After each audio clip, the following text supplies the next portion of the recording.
Hello, welcome to DIVA's 2010 6th Annual OpenLens Film Festival, and we're very honored to have with us today Miss Beth Harrington from Vancouver, Washington, currently. But why don't you tell us a little about your background, Beth, and how you ended up here, how you got into the documentary film business. I'm born and bred in Boston. Mm-hmm.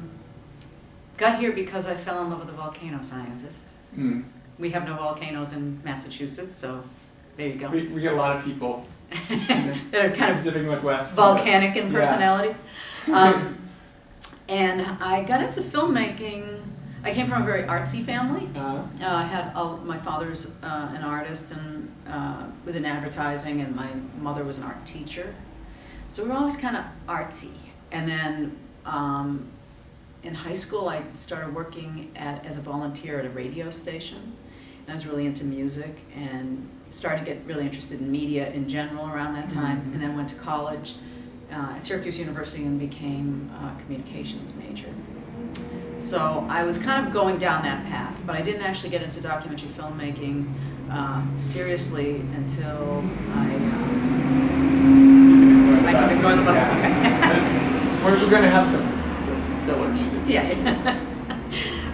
So I got into documentary filmmaking through an association with Women in Film in Boston, and met some folks who turned me on to some people who needed help making documentaries. And I'm a writer first and foremost, so I'm just kind of a storyteller. Mm-hmm. So all of those things conspired to get me into the loop at WGBH, and then I was meanwhile making my own films on the side, and I still work in public television out here. Mm-hmm. And you've had a great many successes on public television, both in OPB and PBS series. Mm-hmm. I was wondering, now you say you came into this venue from your writing skills, first and foremost.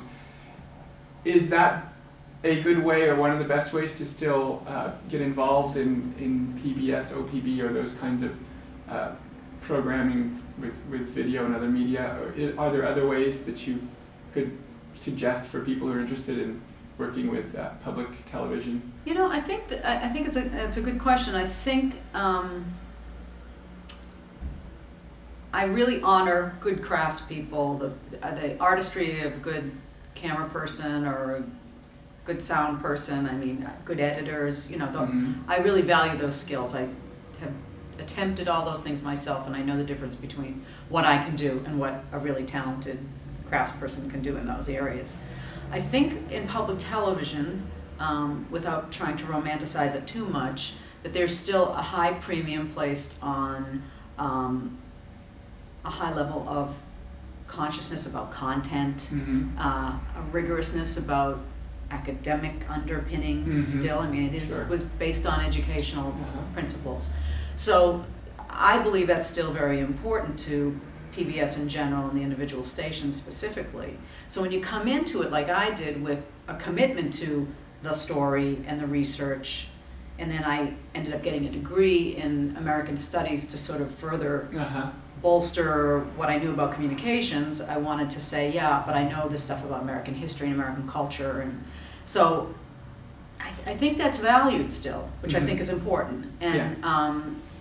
And so I do think it's a really good way to get into public television, because a lot of what you're doing is crafting treatments and proposals, trying to get at the heart of what the film's trying to impart, rather than, I think in certain broadcast and cable venues, they're more about the look of the thing, you know, flashy editing and sound bites, and you know, it's not as much about getting into a deep story and revealing deep content. It's kind of like bounces off the surface, and that sounds like a real critique of cable and everything, and I don't mean it to be that, but I do think that that's the difference with public television. Now, having said that, will that be that way forever? I don't know. It's not, you know, it's still up for grabs, but I think for someone like me now coming with those skills, I think that's still important. There are probably other ways to get in.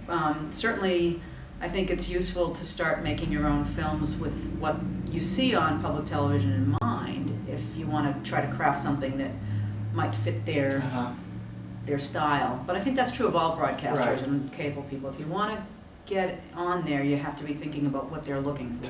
Target your audience and Yeah. the people who are going to either fund or distribute your work. Yeah, and shape your stuff to match Match what it. you're seeing, you know? I mean, I can't put my stuff on CMT. You know, it doesn't fit. It doesn't look like what they do, even though I'm making a country music film. You're right.